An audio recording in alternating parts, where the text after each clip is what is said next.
Hello. Today I want to think about in our all-age talk, or our weekly thought, about stenches and aromas. These days products all have kinds of aromas attached to them. This hand wash is a far cry from the plain bars of soap that we might be used to, and it's got a pink grapefruit flavour to this hand wash, or smell.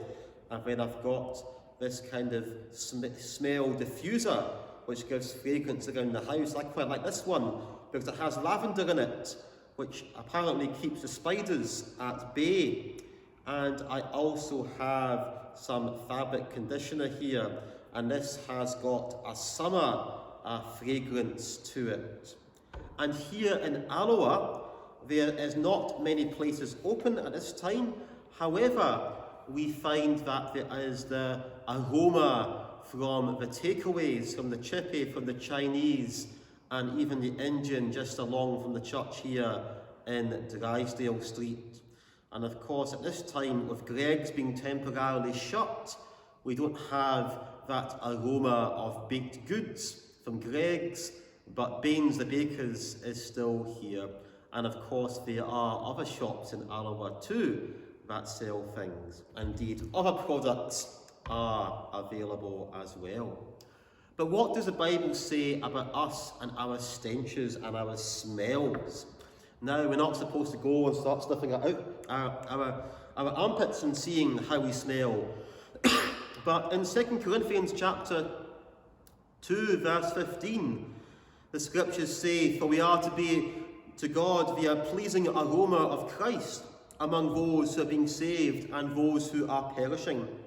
And to understand what the Apostle Paul means by this, we have to understand the context of the aroma of Christ. And we look at verses 14 to 16 of 2 Corinthians chapter 2. And it says, "Thanks be to God who always leads us as captives in Christ's triumphal procession and uses us to spread the aroma of the knowledge of Him everywhere. For we are to God the pleasing aroma of Christ among those being saved and those who are perishing. To the one we are an aroma that brings death, to the other the aroma that brings life. And who is equal to such a task?" Now, to those who are Jewish of the day, Paul's analogy of the pleasing aroma of Christ would present an immediate association of burnt offerings. We find that as a sacrifice to God, they would burn things on the altar, and we find that in Genesis, Leviticus, and Numbers, for example.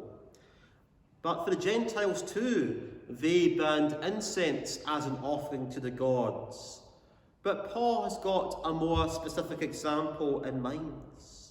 He is talking about God's goodness. Despite the difficulties and the disappointments that Paul had, there was still victory in his ministry. And this is compared to the victory processions, those triumphal military parades that are common in the Roman world.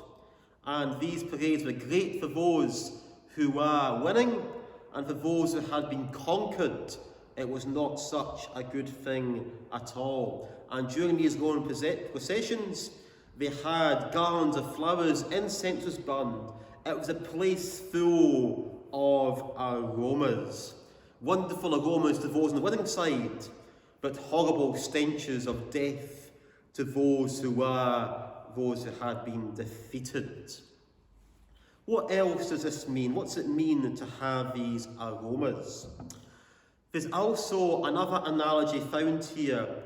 Paul separates human beings into two groups, those on the path to salvation and those on the road to destruction.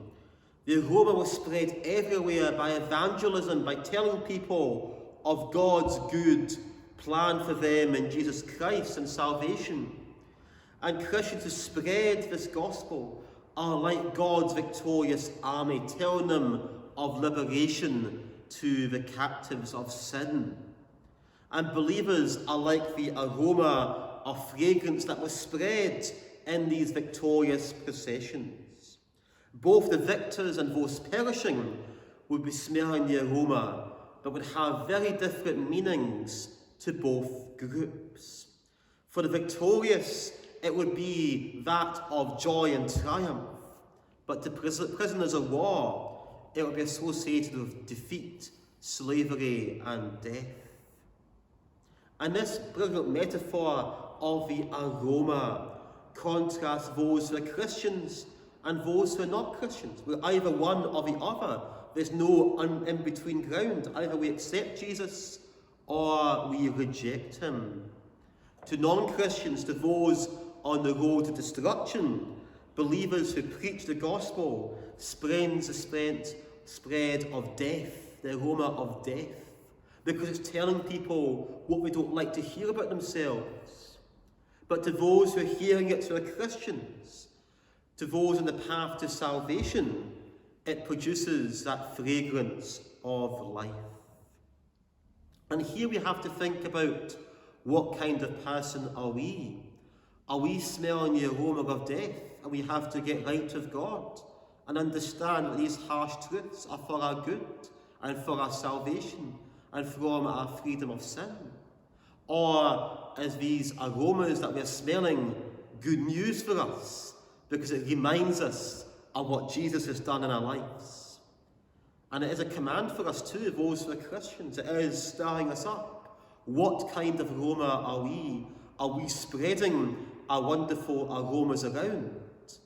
Or are we just keeping it to ourselves? Or are we like rotten fruit? You get wonderful fruit that smells lovely, but are we rotting and smelling and discolouring away because we're not using our fruits or our gifts in evangelism, in telling people about Jesus by our words and our actions? There's two ways to live before we become Christians, and there's two ways to live as we grow in his grace. May God bless you all.